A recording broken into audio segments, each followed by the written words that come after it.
கர்த்தருக்கு பிரியமானவர்களே, இன்று கர்த்தர் உங்களை நோக்கி சொல்கிற வார்த்தை என்னவென்றால், உங்களிடத்தில் இருக்கிறது என்ன என்று கேட்கிறார். உங்களிடத்தில் இருக்கிறது என்ன என்று கேட்கிறார். உங்களிடத்தில் அழுகை இருக்கிறதா, கண்ணீர் இருக்கிறதா, கவலை இருக்கிறதா, சந்தோஷம் இருக்கிறதா, பிரச்சனைகள் இருக்கிறதா, ஏதாயிலும் உங்களிடத்தில் இருக்கிறது என்ன என்று கேட்கிறார். பாருங்கள், இப்படித்தான் பாருங்கள், மோசே செங்கடல் அவனுக்கு முன்பாக இருக்கிற பொழுது கர்த்தரிடத்திலே கேட்டான். நான் என்ன செய்வது என்று தெரியவில்லை ஆண்டவரே என்று புலம்பிக் கொண்டிருந்தான். ஒருவேளை அவன் ஜெபித்துக் கொண்டிருந்திருக்கலாம், உபவாசித்துக் கொண்டிருந்திருக்கலாம். அப்படி நீங்கள் வைத்துக் கொள்ளுங்கள். அப்பொழுது கர்த்தர் அவனை நோக்கி என்ன கேட்டார்? உனக்கு முன்பதாக பிரச்சனைகள் இருக்கிறதா, என்னிடத்தில் ஜெபி, என்னிடத்தில் உபவாசம் இரு அப்படி என்று சொன்னாரா? அவர் அப்படி சொல்லவில்லை. என்ன தெரியுமா சொன்னார்? உன்னிடத்தில் இருக்கிறது என்ன என்று கேட்டார். உன் கையில் இருக்கிறது என்னவென்று கேட்டார். அது என்னது? கர்த்தர் கொடுத்த அதிகாரம். அப்படியானால் கர்த்தர் கொடுத்த அதிகாரத்தை கையில் வைத்துக்கொண்டு அவன் புலம்பிக் கொண்டு இருக்கிறான். புலம்பிக் கொண்டு என்ன செய்வதென்று தெரியாமல் புலம்பிக் கொண்டு இருக்கிறான். அப்படி நீங்கள் புலம்பிக் கொண்டு இருக்கிறீர்களா? அப்படி நீங்கள் கவலைப்பட்டு கொண்டிருக்கிறீர்களா? நம்மளை இது மூழ்கடித்து விடும் என்று நீங்கள் யோசித்துக் கொண்டிருக்கிறீர்களா? கர்த்தர் உங்களை பார்த்து தான் சொல்கிறார், உங்களிடத்தில் இருக்கிறது என்ன? உங்களிடத்தில் இருக்கிறது என்ன? மோசையின் கையிலே கோலை கர்த்தர் கொடுத்தார், அது இருந்தது. ஒருவேளை தேவன் உங்களிடத்தில் வார்த்தை கொடுத்திருந்தால் அதுதான் உங்கள் கையில் இருக்கிறது. கர்த்தரை நோக்கி நீங்கள் கூப்பிடுகையில் அவர் உங்களுக்கு என்ன வார்த்தை கொடுத்தார்? உன்னிடத்தில் இருக்கிறது என்ன என்று கேட்கிறார். அப்பொழுது பாருங்கள், மோசே அவன் கையில் இருக்கிற கோலை கர்த்தர் சொல்லி, உன் கையில் இருக்கிறது என்ன என்று சொல்லி அடி என்றார். அடி என்றார். அது இரண்டாக பிளந்து போனது. பிளந்து அவர்கள் நடக்கும்படியான தரையை உருவாக்கியது. பாருங்கள், அப்படித்தான் கர்த்தர் சொல்கிறார், உங்களுக்கு எதிராக இருக்கிற எவ்வளவு பெரிய காரியங்களாக இருந்தாலும் உன் கையில் இருக்கிறது என்ன?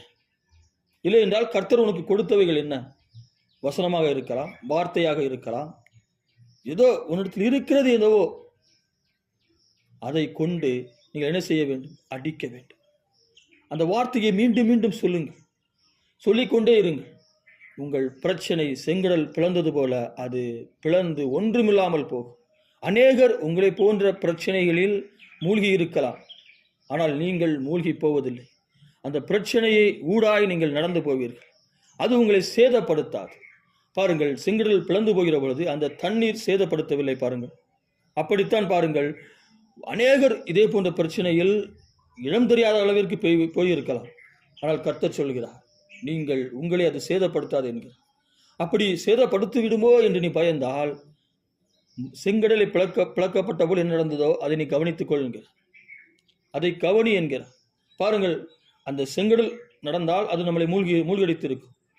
ஆனால் பாருங்கள், அவன் வார்த்தையை அந்த கோலை அடித்து அது இரண்டாக பிளந்தான். ஆனால் அவனுக்கு தெரியாது கர்த்தர் என்ன செய்ய போகிறார் என்பது. மோசைக்கு தெரியாது. கர்த்தர் சொன்னார் கோலை எடுத்து அடி என்று சொன்னார், அவன் அடித்தான். அதன் பின்புதான் தெரியும். அப்படித்தான் பாருங்கள், நீங்கள் உங்களுக்கு எல்லா பிக்சரும் தெரிந்த பின்புதான் ஒன்றை செய்வேன் என்று சொல்லாதீர்கள். கர்த்தர் சொன்னால் அதை செய்யுங்கள். இப்பொழுது கர்த்தர் உங்களிடத்தில் சொல்கிறார், உன் கையில் இருக்கிறது என்னவோ அதை அடி என்கிறார். உன் கையில் வார்த்தை இருக்கும் என்றால், கர்த்தனுக்கு வார்த்தை கொடுத்திருப்பார் என்றால் அதை அந்த பிரச்சனையின் மீது பேசுங்கள், அந்த காரியத்தின் மீது பேசுங்கள், உங்களுடைய தேவையின் மீது பேசுங்கள், உங்கள் ஆசையின் மீது பேசுங்கள், உங்கள் பிள்ளையை குறித்த காரியத்தின் மீது அந்த வார்த்தையை பேசுங்கள். பேசிக்கொண்டே இருங்கள். பாருங்கள், அதன் பின்பு நடக்கிறதை பாருங்கள். அநேகருக்கு கிடைக்காமல் இருக்கலாம், அநேகர் இந்த பிரச்சனையோட தொலைந்து போயிருக்கலாம். ஆனால் நீங்கள் உங்களை அந்த பிரச்சனைகளோ உங்களை அந்த ஆசைகளோ உங்களை சேதப்படுத்தாது. நீங்கள் நடந்து போவீர்கள், உலர்ந்த தரையிலே போவது போல நடந்து போவீர்கள். அந்த தண்ணீர் உங்களை சேதப்படுத்தாது. தண்ணீர் என்பது ஜனங்களை குறிக்கும் என்று வேதம் சொல்கிறது. ஜனங்கள் சேதப்படுத்த முடியாது. பாருங்கள், உங்களை போல யாராகிலும் கர்த்தருடைய நாமத்தின்படி இல்லாமல் வேறு வழியாய் அந்த வழியே நடந்து வந்தால் அவர்கள் மூழ்கி போவார்கள். பார்த்தீர்களா? ஒரு முறை பாருங்கள், கானான் தேசத்திலே கர்த்தர் வாக்கு பண்ணியிருக்கிறார். ஆனால் அந்த கானான் தேசம் எப்படிப்பட்டது இருக்கிறது என்றால், அது அரண்கள் உள்ளதாக அநேக போர் பயிற்சிகளை கொண்ட வீரர்களை கொண்ட நிலமாக இருக்கிறது அல்லவா? ஆனால் இஸ்ரவேல் ஜனங்களோ எப்படிப்பட்டவர்களாக இருந்தார்கள்? எப்படிப்பட்டவர்களாக? போர் தெரியாத ஒரு அடிமைகளாக இருந்தார்கள். ஆனால் கர்த்தர் சொல்கிறார், நீ அதை சுதந்திரித்துக் கொள்வா என்கிறார். அது மாத்திரமல்ல, நீ போய் அதை சுதந்திரித்துக் கொள் என்கிறார். ஆண்டவரே, அவர்கள் போர் பயிற்சி உள்ளவர்கள், நாங்களோ பலவீனர் என்று அவர்கள் சொன்ன பொழுது கர்த்தர் என்ன சொன்னார்? உன் கையில் இருக்கிறது என்ன? அவரிடத்தில் பெரிய பெரிய ஆயுதங்கள் இருக்கலாம், அவரிடத்தில் பெரிய பெரிய நவீன ஆயுதங்களும் இருக்கலாம். ஆனால் கர்த்தர் கேட்கிற விஷயம் என்னவென்றால், உன் கையில் இருக்கிறது என்ன? சார், மம்பட்டி இருக்கிறது, அந்த களை வெட்டுகிற கருவி இருக்கிறது, சிறிய கம்பு இருக்கிறது, அதை கொண்டு போ என்று சொல்கிறார். அப்படித்தான் பாருங்கள், கர்த்தர் உங்களுக்கு கொடுத்திருக்கிறவைகள் சிறு துரும்பாயிரும், அவைகளை தேவன் அதை நீ பயன்படுத்து என்று சொன்னால், அதை நீங்கள் பயன்படுத்தினால் தேவன் மிகப்பெரிய காரியங்களை செய்வார்.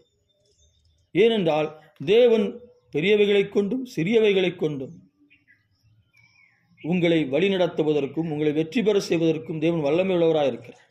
நீங்கள் உங்களிடத்தில் இருக்கிற குறைவுகளை நோக்காமல் அந்த குறைவுகளை நிறைவாக்குகிற தேவனை நோக்குங்கள், அந்த வல்லமையுள்ளவரை நோக்குங்கள். உங்கள் வல்லமையின் நிமித்தம் நீங்கள் நோக்காமல் உங்கள் கர்த்தருடைய வல்லமையை நோக்கி பாருங்கள்.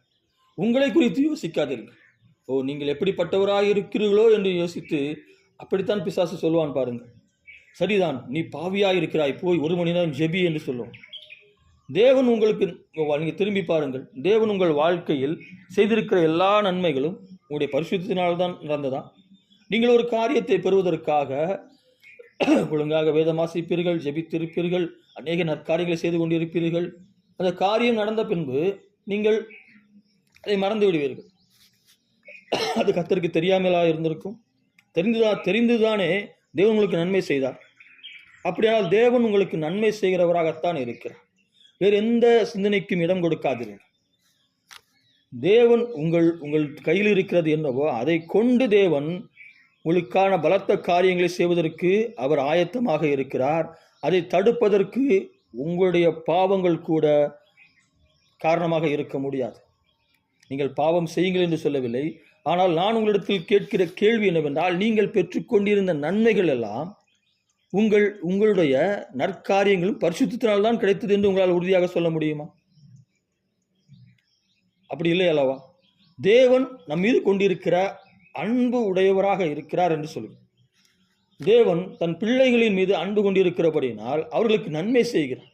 அவர் தான் யார் என்பதை உங்களிடத்தில் காட்டுகிறார். நீங்கள் யார் என்பதை அவரிடத்தில் காட்டினாலும் அவர் உங்கள் நிமித்தமாக தன்னுடைய எண்ணங்களை மாற்றிக்கொள்வதில்லை. அவர் தான் யார் என்பதைத்தான் காட்டுவார். உங்களுக்கு விரோதமாக ஒருவர் தீமை செய்தால் நீங்கள் உடனே உங்கள் குணங்களை மாற்றி அவர்களுக்கு தீமை செய்ய முயற்சிக்கலாம். அது நீங்கள் யார் என்று காட்டீர்கள். ஆனால் தேவன் அப்படி அல்ல.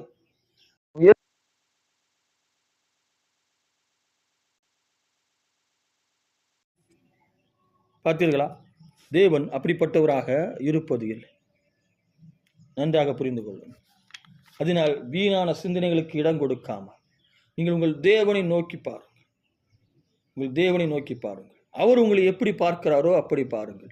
நீங்கள் உங்களை எப்படி பார்க்கிறீர்களோ அப்படித்தான் தேவன் இருப்பார் என்று பார்க்காதீர்கள். கர்த்தர் எப்படி இருப்பாரோ அப்படி பாருங்கள். ஏனென்றால் இயேசு கிறிஸ்துவானவர் தம்முடைய இரத்தத்தினாலே உங்களை மீட்டு கொண்டிருக்கிறார். அவர் மரணத்திற்குள்ளான உங்களை விடுவித்து இருக்கிறார். அதனால் அவர் எப்படி உங்களை மீண்டும் மறிக்கும்படி விட்டு விடுவார்?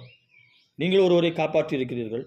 ஒரு மரண தருவாயில் ஒரு தொங்குகிற இடங்களிலோ, இல்லை என்றால் ஒரு ரயில் அடிபடுகிற நிலையில் இருக்கிற பொழுதோ, இல்லை என்றால் ஒருவர் நீங்கள் இடத்தில் பேசிய பின்பு அவர் சொல்லியிருக்கலாம், நீங்கள் மட்டும் பேசலாம், நான் இப்பொழுது மரணத்திற்குள்ளாயிருப்பேன்னு சொல்லியிருக்கலாம். அப்படிப்பட்ட காப்பாற்றிய ஒருவர் மீண்டும் மறிக்க விடுவீர்களா? விடமாட்டீர்கள் அல்லவா? ஏனென்றால் நீங்கள் காப்பாற்றிய உயிர். அப்படித்தான் இயேசு கிறிஸ்து உங்களையும் என்னையும் காப்பாற்றி இருக்கிறபடினால் அவர் எப்படி ஆகிலும் உங்களை அடைந்து கொள்வதற்குத்தான் முயற்சிப்பாரே தவிர உங்களை விட்டு விடுவதற்கு, உங்களை மரணத்திற்குள்ளாக்குவதற்கு அவர் ஒருபோதும் சம்மதிக்க மாட்டார். அதனால்தான் பாருங்கள், அவர் நீங்கள் எதை கேட்கிறீர்களோ அதை கொடுக்க முயற்சிக்கிறார். அது நிமித்தமாக நீ கிறிஸ்துவின் அன்பை அறிந்து கொண்டு நீங்கள் அவர் பக்கமாக வருவீர்கள். பாருங்கள், உங்களுக்கு ஒரு நன்மை செய்து கொண்டே இருக்கிறார்.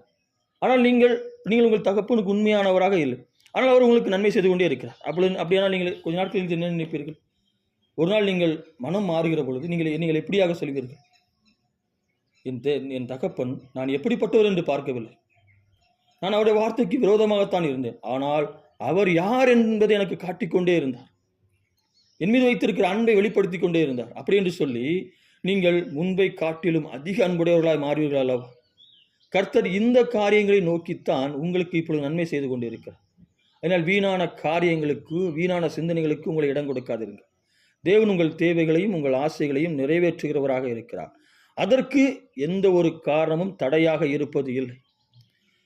பாருங்கள், உங்கள் கையில் இருக்கிறது என்னவென்று கேட்டார் அல்லவா? இப்படித்தான் பாருங்கள், 5000 பேருக்கு அதிகமாக உணவளிக்க வேண்டும். அப்பொழுது இயேசு கிறிஸ்து என்ன கேட்டார்? உங்களிடத்தில் இருக்கிறது என்னவென்று கேட்டார். பாருங்கள், இவ்வளவு பெரிய ஜனங்களுக்கு உணவளிக்க அவ்வளவு பணம் நம்மிடத்தில் இல்லை. நாம் பக்கத்து ஊர்களுக்கு போனாலும் நேரமாகிவிடும், ஜனங்கள் பசியினால மடிந்துவிடக்கூடும் அப்படி என்று தானே காரியம் இருந்தது அன்றைக்கு. அப்படி இயேசு கிறிஸ்து என்ன கேட்டார்? உங்களிடத்தில் இருக்கிறது என்ன என்று கேட்டார். ஆண்டவருக்கு 5 அப்பம் 2 மீன் தான் இருக்கிறது. அப்படியா? அதை கொண்டு வா என்றார். பாருங்கள், அப்படித்தான் கர்த்தர் உங்களிடத்தில் சொல்கிறார். உங்களிடத்தில் என்ன என்று கேட்கிறார். உங்களிடத்தில் இருக்கிறது என்ன என்று கேட்கிறார். ஆண்டவர், என் தேவைகளும் என் பிரச்சனைகளும் எனக்குரிய என்னுடைய படிப்புக்கான காரியங்களும், ஏதோ ஒரு உங்கள் பிள்ளைகளுக்கான படிப்பிற்கான காரியங்களும், ஏதோ ஒரு காரியங்கள் மிகப்பெரியதாக இருக்கிறது, அதை சந்திப்பதற்கான விஷயங்கள் மிகவும் குறைவாக இருக்கிறது என்றால் நீங்கள் இமேஜின் பண்ணி பாருங்கள். 5000 பேருக்கு அதிகமாக உணவளிக்க வேண்டும். ஆனால் இயேசு கிறிஸ்து கேட்கிறது என்னவென்றால், உங்களிடத்தில் இருக்கிறது என்ன? 5 அப்பம் 2 மீன், அதை கொண்டு வா என்கிறார். அப்படியானால் உங்களிடத்தில் இருக்கிற காரியங்களை அற்பமாய் நினைக்காதிருங்கள். ஏனென்றால் உங்கள் தேவன் வல்லமை உள்ளவர். ஒருவேளை உங்கள் தேவன் வல்லமை இல்லாதவராக இருந்தால் உங்களிடத்தில் இருக்கிற காரியங்களை அவ்வளவு பேருக்கு உணவளிக்க வேண்டும், இந்த 5 அப்பம் 2 மீன் என்னத்திற்கு, என்ன செய்ய முடியும் அப்படி என்று நீங்கள் நினைக்கலாம். கர்த்தர் சொல்கிறார், கர்த்தரையும் அவருடைய வல்லமையும் தேடுங்கள் என்று சொல்கிறார், நாடுங்கள் என்று சொல்கிறார். பாருங்கள், அப்படி நீங்கள் என்ன செய்ய வேண்டும்? உங்களிடத்தில் இருக்கிறது என்னவோ அதை கர்த்தரிடத்திலே கொடுங்கள். ஆமேன். அதை கொண்டு முயற்சி செய்யுங்கள். தேவன் உங்களுக்கு ஒரு அதிகாரத்தை கொடுத்திருந்தால் நீங்கள் அந்த அதிகாரத்தை பயன்படுத்துங்கள். தேவன் உங்களுக்கு வசனத்தை கொடுத்திருந்தால் அந்த வசனத்தை அடியுங்கள். உங்களுடைய ஆயுதங்கள் மிக குறைவானதாக இருந்தாலும், உங்களுடைய எதிரி மிகப்பெரிய ஆயுதமுடையவராக இருந்தாலும், நீங்கள் அதை குறித்து கவலைப்படாமல் உங்களிடத்தில் இருக்கிறது என்னவோ அதை கொண்டு போங்கள். உங்களிடத்தில் இருக்கிற இந்த பலத்தோடே போ என்று சொன்னது போல உங்களிடத்தில் இருக்கிற இந்த பலத்தோடே கூட நீங்கள் போங்கள். உங்களுடைய தேவைகளும் பொருளாதார பிரச்சனைகளும் மிகப்பெரிய அளவில் இருந்தாலும் கர்த்தர் சொல்கிறார், உன்னிடத்தில் இருக்கிறது என்ன? என்னிடத்தில் குறைவாகத்தான் இருக்கிறது, பரவாயில்லை, அதை என்னிடத்தில் கொண்டு வா என்கிறார். ஏனென்றால் நீங்கள் தேவனையும் அவருடைய வல்லமையும் நாடுங்கள். இயேசு கிறிஸ்து உங்களை சுதந்திரித்துக் கொண்டது சிலுவையிலே. அவர் பாடுகளை ஏற்றுக்கொண்டது நீங்கள் பாடுபடுவதற்காகவா பாடுகளை ஏற்றுக்கொண்டார்? இல்லை. நீங்கள் பாடுபடாமல் நன்மை அனுபவிக்கும்படிதான் தேவன் சிலுவையிலே தன்னுடைய பாடுகளை ஏற்றுக்கொண்டார். பாருங்கள், நீங்கள் ஏன் கஷ்டப்பட்டு உழைத்துக் கொண்டு இருக்கிறீர்கள்? இல்லையென்றால் உங்கள் அப்பா ஏன் அவ்வளவு கஷ்டப்பட்டு உழைத்தார்? நீங்கள் கஷ்டப்படாமல் இருப்பதற்காகத்தான் அப்படி உழைத்தார் அல்லவா? அப்படித்தான் இயேசு கிறிஸ்து பட்ட பாடுகளும் அவமானங்களும் பரியாசங்கள் எல்லாவற்றையும் ஏன் ஏற்றுக்கொண்டார்? நிந்தைகளையும் ஏன் ஏற்றுக்கொண்டார்? நாம் அப்படிப்பட்டவர்களாக மாறிவிடக்கூடாது என்பதற்காக, அப்படிப்பட்ட காரியங்கள் நம்ம வாழ்க்கையில் நடக்கக்கூடாது என்பதற்காகத்தான் அவர் அதை ஏற்றுக்கொண்டார். பாருங்கள், நீங்கள் பாவத்தை மாத்திரமல்ல, பரிசுத்தம் மாத்திரமல்ல, தேவன் நீங்கள் அவமானப்படக்கூடாது என்பதற்காகவும் தான் அவர் தன் அவமானத்தை ஏற்றுக்கொண்டார். பாருங்கள், நீங்கள் பரிசுத்தம் அடைவதற்காக, பரிசுத்தமுள்ளவர்களாக இருப்பதற்காக மட்டுமல்ல அவர் பாவத்தை ஏற்றுக்கொண்டார். அதே போலத்தான் பாருங்கள், நீங்கள் உங்களை பரியாசம் செய்கிறவர்களுக்கு முன்பாக உங்கள் தலையை நிமிரச் செய்யும்படி அவர் பரியாசத்தை தன்மீது ஏற்றுக்கொண்டார். பாருங்கள், அப்படித்தான் பாருங்கள், எல்லா காரியங்களும் ஏற்றுக்கொண்டபடியினால் நீங்கள் இப்படிப்பட்ட சிந்தையுடையவர்களாயிருங்கள். ஆமேன். இப்படிப்பட்ட சிந்தையுடையவர்களாயிருங்கள். வீணான சிந்தனைக்கு இடம் கொடுக்காதிருங்கள். அது பிசாசின் தந்திரமான செயலே. உங்கள் இருதயங்களை நொறுக்கி, உங்கள் இருதயங்களை கடினப்படுத்தி, உங்கள் இருதயங்களை பலவீனப்படுத்தி, ஊனப்படுத்தி, உங்கள் சிந்தனைகளை ஊனப்படுத்துவதற்காகத்தான் உங்கள் மீது வீணான காரியங்களும் வீணான சிந்தனைகளையும் திணிப்பான். பாருங்கள், நீங்கள் ஒன்றை நினைத்துக் கொள்ளுங்கள். கடைசியாக உங்களிடத்தில் சொல்லுங்கள், உங்களிடத்தில் இருக்கிறது என்ன என்பதை பாருங்கள். அதன் பின்பு நீங்கள் அதை கொண்டு முயற்சி செய்ய போனால் பிசாசவன் சொல்வான், நீ பாவி, உனக்கு நீ அதை செய்த இதை செய்த என்று சொல்லுவான். நீ என்ன அதை பெற்றுக்கொள்ள தகுதியான என்று கேட்பான். அப்பொழுது நீங்கள் அவனிடத்தில் சொல்லுங்கள், நான் பெற்ற நன்மைகள் எல்லாம் என் கீழ்ப்படியினால், என் பரிசுத்தினாலும் வரவில்லை. அவர் எனக்கு கொடுத்த அவர் என் தகப்பனாய் இருக்கிறார். அவர் எனக்கு அதனால் எனக்கு செய்திருக்கிறார். நான் அநேக காரியங்களில் ஒன்றை பெறுவதற்கு நடித்து கொண்டிருந்தேன். அதை அறிந்தும் அவர் எனக்கு நன்மை செய்தார். அப்படித்தான் பாருங்கள், இதை தேவனிடத்தில் நான் கேட்கிறேன். நான் என் தகப்பனிடத்தில் கேட்கிறேன், உரிமையோடு கேட்கிறேன். அப்படி என்று சொல்லுங்கள். அப்பொழுது பிசாசானவன் உங்களை விட்டு ஓடி போவார். நீங்கள் கொஞ்சம் நாட்கள் கழித்து தேவன் உங்களுக்கு நன்மைகளை செய்ய நீங்கள் அதை பெற நீங்கள் இயேசுவை போல மாறுவீர்கள் என்பது நிச்சயமே. இல்லாமல் பிசாசின் சிந்தனைகளுக்கு நீங்கள் இடம் கொடுத்தால் நீங்கள் ஊனராய் போவீர்கள். நீங்கள் ஊனமாய் போவீர்கள். உங்கள் நினைவுகள் சிந்தி ஊனமாய் போவீர்கள். நீங்கள் அழுது புலம்பிக் கொண்டே இருப்பீர்கள். தேவன் உங்களுக்காக எல்லாவற்றையும் வைத்திருக்கிறார். அதை பெற்றுக்கொள்ளும்படியாக எழுந்து நடங்கள். எழுந்து நடந்து குதித்து எழுந்து நடங்கள். இயேசுவை முழு மனதோடு தேடுங்கள். குறைவான மனதோடு தேடாதீர்கள். நீங்கள் பாவி என்கிற மனநிலையோடு இயேசுவை தேடாதீர்கள். நீங்கள் உங்கள் தகப்பனிடத்தில் ஒன்றை கேட்கிற பொழுது நான் என் தகப்பனுடைய வார்த்தையை மீறினவன் என்கிற அடிப்படையில் உங்கள் தகப்பனிடத்தில் கேட்பீர்களா? இல்லை அல்லவா? அவர் உங்கள் தகப்பன் என்கிற அடிப்படையில் தானே கேட்பீர்கள். அப்படித்தான் நீங்கள் கேட்பீர்கள். அப்படி நீங்கள் இயேசுவை அணுகிற பொழுது, இயேசுவிடத்தில் ஒன்றை கேட்கிற பொழுது, உங்களை பாவி என்கிற மனநிலையிலிருந்து இயேசுவிடத்தில் ஒன்றை கேட்காதீர்கள். நீங்கள் பாவியாக கூட இருந்துட்டு போங்கள். அப்படி கூட நீங்கள் இருக்கலாம். அதனால நீங்கள் இயேசுவிடத்தில் ஒன்றை கேட்கிற பொழுது அந்த மனநிலையோடு கேட்காதீர்கள். ஏனென்றால் அந்த மனநிலை உங்களை ஒளிந்து கொள்ள செய்யும். உலகத்தின் காரியங்களுக்கு பின்னால் ஒளிந்து கொள்ள செய்யும். பாருங்கள், இப்படித்தான் ஆதாமும் ஏவாளும் ஏதேன் தோட்டத்திலே அந்த டிஎன்ஏல தான் அந்த குணம் இருக்கிறது. அவர்கள் தவறு செய்தவுடன் ஏதோ ஒரு மரங்களுக்கு பின்னால், ஏதோ ஒரு காரியங்களுக்கு பின்னால் ஒளிந்து கொண்டார்கள். அவர்கள் கர்த்தரை நோக்கி போகவில்லை. அப்படித்தான் நீங்கள் பாவி என்கிற சிந்தை கொண்டிருக்கிறதுனால் என்ன நடக்கும்?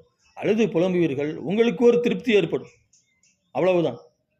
ஆனால் கர்த்தரிடத்தில் போய் நீங்கள் கேட்டால் அவர் என்னமா சொல்லுவார்? இடத்தில் நீ அதை விட்டுவிடு என்று சொல்லுவார். நீ அழுது புலம்பு என்று சொல்ல மாட்டார், ஜெபி என்று சொல்ல மாட்டார், அதை விட்டுவிடு என்று சொல்வார். அப்படி என்றால் காரியத்தின் கடைதொகை என்ன? விட்டுவிடுவது தான். அப்படியானால் நீங்கள் அவரிடத்தில் தைரியமாக செல்லுங்கள். அவரை நோக்கி பாருங்கள். நீங்கள் பாவி என்கிற மனதோடு கூட கர்த்தரை அணுகினால், உங்கள் தகப்பனை அணுகினால், நீங்கள் அவரிடத்திலிருந்து எதையும் பெற்றுவிட மாட்டீர்கள். அவர் உங்களுக்கு கொடுக்கிற தயாராகத்தான் இருக்கிறார். நீங்கள் பெற்றுக்கொள்ளப்படாதபடி தான் பிசாசின் சிந்தை உங்களுக்குள் வந்துவிடும். பாருங்கள். அதனால் நீங்கள் அதை தவிர்த்து விட்டு உங்களுக்கு நன்மை செய்கிறவராக இருக்கிறார். அவரை தேடுங்கள். அவர் உங்களுக்கு நிச்சயமாக நன்மை செய்வார். உங்களிடத்தில் இருக்கிறது என்ன என்று மீண்டும் கர்த்தர் கேட்கிறார். அதை கொண்டு உங்கள் காரியங்களை ஜெயமாக்குங்கள். ஜெயம் கொடுக்கிற தேவன் நமக்குள் இருக்கிறார். அந்த உலகத்தாருக்கு நடக்கவில்லை என்பதற்காக ஐயோ அந்த உலகத்தாருக்கு நடக்கவில்லையே என்று அதை பார்த்து நீங்கள் நமக்கும் நடக்காது என்று தவறாக கணக்கிட்டு விடாதீர்கள். நம் தேவன் பெரியவர், நல்லவராக இருக்கிறார். அதனால் நீங்கள் தைரியமாக நம்ம கர்த்தராகிய இயேசுவினிடத்திலே சேருங்கள். அவர் உங்கள் காரியங்கள் எல்லாவற்றையும் முடிய செய்வார். அவர் உங்களுக்கு வாக்கு கொடுக்கிறார். ஆமென்.